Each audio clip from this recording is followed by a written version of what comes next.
জগন্নাথ আট ব্যাগগুনি এনারা বাইনাট নামে চিনিতে হয়, যা চট্টগ্রাম ও রাউজান উপজেলার ডাবুয়া ইউনিয়নের অবস্থিত।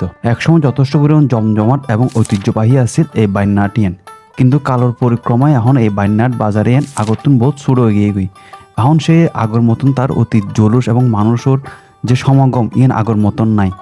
ইয়ের মেইন কারণ আত্ম মনে হয় এখন জেন্ডা এন্ডা আট বাজারের জিনিস পাওয়া যায়, আর আট এন বই সপ্তাহে 2 দিন, মঙ্গলবার এবং শুক্রবার। যে হয় একখান কারণে বাইনাট বেগুনের হাসে পরিচিত, তার মধ্যে অন্যতম বাইনাটর মিষ্টি। বাইনাটর মিষ্টির হতা নজানাদের রাউজানের মধ্যে এরকম খুব কম মানুষই আছে। আর এই বাজারে পুরোপুরি রায় দেখিলাম এন্ডা মোটামুটি ভাবে তরিত হারে উড়ে, আর তরিত হারের দামও মানে মোটামুটি আছে, এত বেশিও না।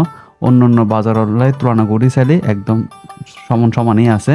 এখন বাজারত যে এখন জমজমাট ইয়াতা হে এই বাইনাট তার ঐতিহ্য এন আস্তে আস্তে আড়াইতে বসি। আর তো হায়ার ডাহ দেখিলাম যে ছোটো করে একখান মাছ বাজার আছে, ওনারা দেখতে লাগবে কি আছে। তো এই বাজারে ভিডিও করি বেলায় 2 সপ্তাহে 3 টাইম করি গে, কিন্তু কোনো সময় যাই রে কিন্তু বাজারে কারণ জমজমাট জিয়েন তাহে বাজার এই জমজমাটি আর ন পাই। এছাড়া এন্ডে আরও বেশ কিছু গ্রোসারির দোকান আর বিভিন্ন ধরনের জিনিসপত্রের দোকান আছে এই বাইনাট বাজার ইয়ানমিদ্দির। তো এই বাজারের ভিডিও লাই আর দেশ এবং প্রবাসত্ব ওনারা বহুজন রিকোয়েস্ট করছেন, যার কারণে এই বাজারের ভিডিও তুলে দিচ্ছি। পরবর্তীতে আপনারা রাউজানের কোন বাজারের ভিডিও চাইতেছেন ইয়ান কমেন্ট করে জানাবেন। আর এই বেস্ট ফিল্মসের ভিডিও শেয়ার করিবেন, আর পেজে ফলো দিয়ে আপনারা সাপোর্ট করিবেন। ব্যাগুন ভালো থাকিবেন। আল্লাহ হাফেজ।